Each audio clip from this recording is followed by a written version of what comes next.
2 ദിവസമായി കേരളത്തിൻ്റെ സമസ്ത മേഖലകളിൽ നിന്ന് നിറഞ്ഞു നിന്ന പേരാണ് മുഹമ്മദ് ഇർഫാൻ്റേത്. ആരാണ് മുഹമ്മദ് ഇർഫാൻ?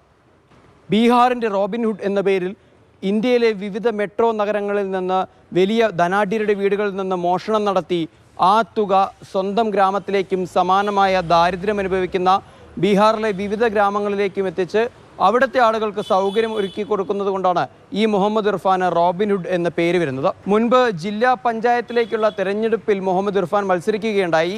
കാര്യമായ പിന്തുണയൊന്നും ലഭിക്കാത്തതിനാൽ തന്നെ മുഹമ്മദ് ഇർഫാൻ പരാജയപ്പെട്ടു. എന്നാൽ മുഹമ്മദ് ഇർഫാൻ്റെ ഭാര്യ പിന്നീട് ഒരു പ്രബലമായ കക്ഷിയുടെ പിന്തുണയോടുകൂടി മത്സരിച്ച് വിജയിക്കുകയും ചെയ്തു.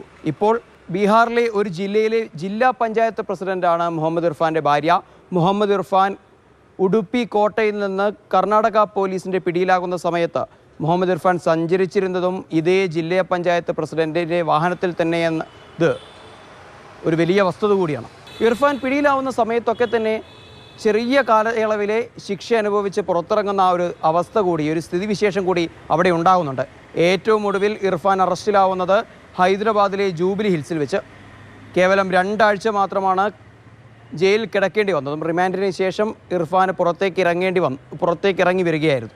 ജോഷിയുടെ സിനിമകളിലൊക്കെ തന്നെ നമ്മൾ കാണുന്ന തരത്തിലുള്ള ഒരു ചേസിങ്ങിന് ശേഷം, ഏറെ നേരത്തെ ഉദ്വേഗം നിറഞ്ഞ സാഹസികത നിറഞ്ഞ ഒരു ചേസിങ്ങിന് ശേഷം മുഹമ്മദ് ഇർഫാൻ്റെ വാഹനത്തെ പോലീസ് സേനയുടെ പ്രധാനപ്പെട്ട ഉദ്യോഗസ്ഥരെല്ലാം ചേർന്നുകൊണ്ട് അവർ 4 ഭാഗത്തു നിന്നും വളഞ്ഞു പിടിക്കുകയാണ്.